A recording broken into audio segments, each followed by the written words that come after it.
Olá amigos, tudo bem? Como eu prometi para vocês, passei aqui para dar a nossa dica para a prova dessa semana, tá bom? Bom, para essa prova vai cair os dois módulos que nós estudamos: dinâmica interna e externa da Terra. O que é importante vocês saberem e estudarem para esta prova? Por que os minerais é tão importante para o homem? Nós estudamos sobre o processo de formação dos combustíveis fósseis. Nós estudamos sobre a extração dos recursos minerais do solo. No caso, os combustíveis fósseis, alguns minerais metálicos, não metálicos. Estudamos sobre os tipos de rochas, as rochas magmáticas, metamórficas, não é? Por exemplo, eu vou citar o exemplo do petróleo. Por que o petróleo é importante para o ser humano? Ele é importante para o homem. O petróleo ele é o mineral que mobiliza, que movimenta a economia mundial. O carvão mineral foi muito importante durante a Revolução Industrial. É muito importante para muitas usinas termoelétricas. Muitos países têm a sua economia, têm a base da sua economia energética no carvão mineral.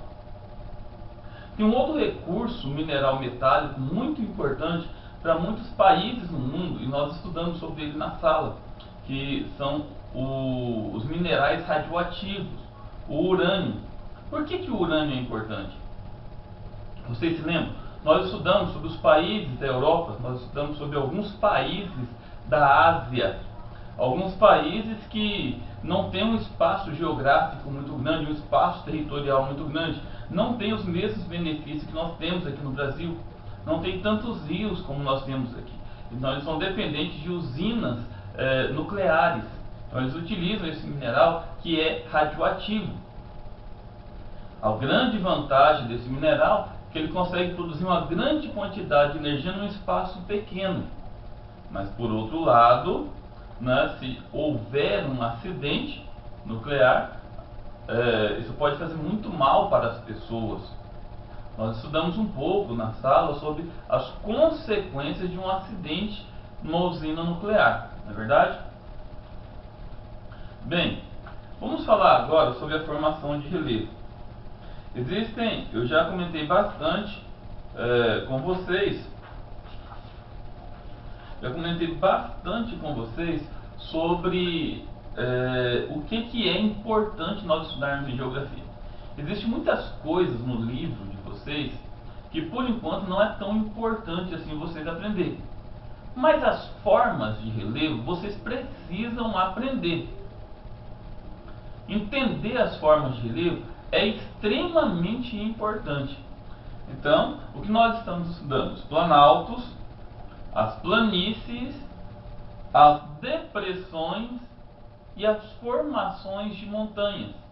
Você tem que ter a capacidade de olhar uma imagem e saber quando é uma montanha, quando é um planalto, quando é uma planície. Agora existe uma técnica muito interessante. Tanto os planaltos quanto as planícies são aplainadas ou planas, tá? O termo planas não está muito correto, na verdade está, mas também não está de todo errado. Tanto as planícies quanto os planaltos, né, eles se diferenciam pela altitude. As planícies, por ser de baixa altitude, até 200 metros de altitude, né, elas são mais planas que os planaltos. Os planaltos são de 200 a 2.000 metros de altitude. Um exemplo bem doméstico nosso é a Chapada dos Guimarães. O relevo da Chapada dos Guimarães é um relevo de planalto. Lá é alto em relação ao nível do mar. A Chapada fica entre 700 e 780 metros em relação ao nível do mar. Mas ainda assim tem muitos morros, tem muitas formações de vales, tem muitas ondulações, mesmo o relevo sendo plano, né, e sendo aplanado e tendo uma altitude acima de 700 metros em relação ao nível do mar. Um relevo de planície muito conhecida nossa, bem próximo, é a planície do Pantanal. Pantanal é a maior planície alagável do planeta. Então, mas existe ondulações também, tem áreas elevadas, tem pequenas serras, tem pequenos morros, tá? Então não é 100% plano. Então todos dois estão relacionados com a altitude. Depressão é uma área desgastada. É uma área desgastada em relação ao relevo ao redor. Está relacionado também com a altitude, tá? Então a depressão ela é mais baixa, foi mais desgastada, por isso é mais rebaixada em relação ao relevo ao redor. O nosso exemplo aqui, Cuiabá. Cuiabá é uma depressão. Cuiabá fica dentro da depressão cuiabana. Se vocês observarem, né, tem a Chapada dos Guimarães, é uma região de Planalto, tem a Serra de São Vicente, uma região de Planalto, né, e Cuiabá está entre essas duas regiões. Ou seja, a região de Cuiabá ficou mais desgastada em relação a essa área de relevo em volta. Então ela ficou bem mais rebaixada. Cuiabá ficou uma média de 150, 156 metros em relação ao nível do mar. Mesmo sendo uma depressão, porque é bem rebaixado em relação ao relevo circundante, que faz uma volta ao redor de Cuiabá, na verdade, por isso que é uma depressão, mesmo assim tem ondulações. Dá para vocês verem pelas ruas que vocês andam, tem subida, tem descida, tem áreas um pouco mais elevadas, um pouco mais rebaixadas, enfim. Outro ponto importante para finalizar essas minhas dicas de hoje, quero que vocês entendam o processo de formação dos solos, o intemperismo, que pode ser físico, químico e biológico. É a ação do sol, do vento, da chuva nas rochas. Nós aprendemos, né, que de acordo com a dinâmica interna da Terra pode acontecer o vulcanismo, pode acontecer a formação de montanhas, a formação do relevo, e essas rochas elas vão sofrer com a influência, com a interferência do sol, da chuva, do vento, né, dos sedimentos biológicos, que são os animais e as plantas. Elas vão se degradar, vão se decompor e vão começar a fazer parte do solo. É claro que tudo isso no decorrer de milhões de anos.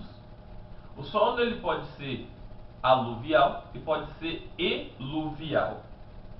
Ou seja, ele pode ter sido formado na parte externa da crosta por influência do intemperismo, como eu acabei de comentar com vocês, né, do sol, chuva, dos vestígios orgânicos dos animais e das plantas, ou ele pode ser formado, né, por baixo da rocha matriz. Ele vai se desgastando aos poucos, né, quando o solo é eluvial. Então tem a rocha matriz, tem a camada do solo onde já foi degradado e depois dos 3 horizontes do solo, né, fica a rocha matriz. Então ele vai se formando aos poucos. Então o solo é um recurso mineral não renovável, porque ele demora uma idade geológica, milhões de anos, para vir a se formar. Bom, tem alguns problemas agrícolas que são relacionados com o solo e que eu comentei durante as nossas aulas. É importante que vocês tenham uma lida também. A erosão, a lixiviação, a laterização do solo, formação de vossoroca, são problemas que estão relacionados com o solo. Mas como assim, professor? Como que eu posso entender esses tipos de problema? É muito simples. A introdução de monocultura. Se planta um produto só soja, só milho, né, pode acontecer de dar problema para o solo, porque vai tirar todos os minerais do solo. Vai acontecer a arenização ou a desertificação. Se o homem chega e retira a cobertura vegetal do solo, né, o solo vai ficar exposto às condições climáticas. Quando vem a chuva, bate direto no solo. Aí tem um processo da lixiviação que vai causar erosão no solo, vai causar lixiviação. O solo pode ficar laterítico. Bom, meus amigos, é isso. Espero que vocês tenham gostado dessas vídeo dicas. É claro que ficou um vídeo pequenininho, né? Ficou muitas coisas que deveriam ser faladas a mais, mas vocês se recordem das nossas aulas, estudem em casa, a prova não está difícil, leiam ela com calma, vai ter bastante figuras, vai ter bastante imagens para você ligar o nome às imagens, principalmente na formação dos relevos e os modelos de relevo. Ok? Fiquem com Deus e até a próxima. Boa prova a todos.